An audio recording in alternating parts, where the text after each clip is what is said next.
đâu không sân chết lắm rồi coi đi nhưng mà đợi không đi mấy con rơi xanh băng chưa đặt đấy nè chúng ta chơi trong coi đi nè không chỉ cho con ra rồi lan cả này nó tao nó không đúng rồi SK đấy không làm vậy này mua không quá điêu đi nè đây là tay đi nè mình xui nào ta tốt đấy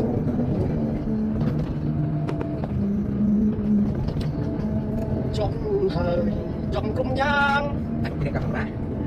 thì cầm này cầm ra một tổ và đây xui không ra tay trong cái biết gì nè xui lại cái ăn này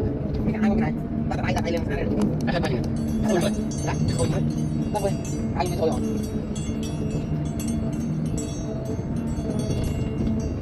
bạn vẫn còn đánh bạn cho ngồi mấy lần ở đây tập mạnh kinh thế này tập mạnh kinh là gì ai vậy rồi không lại nhé sai vậy cái gì này không là tao tập không là cái gì nè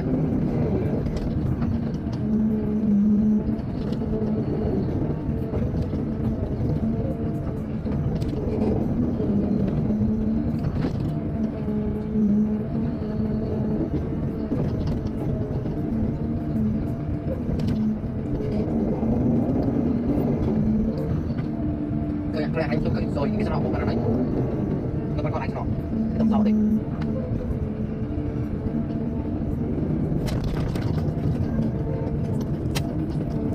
không hạt tao nữa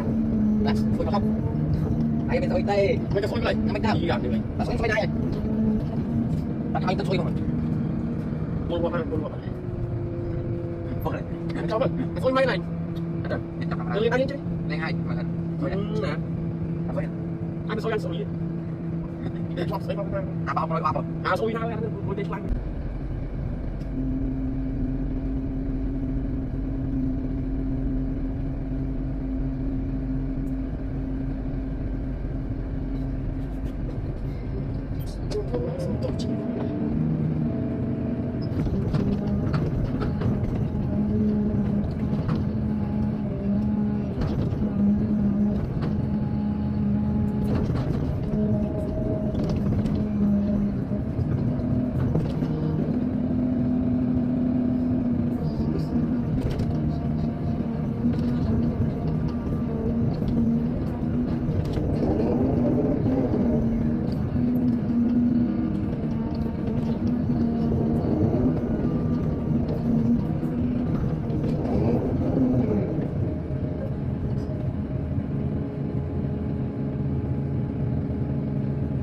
lấy màu tinh không cho mati cho không đó thằng bị xôi sập không nào cả trời là cái chục một bình này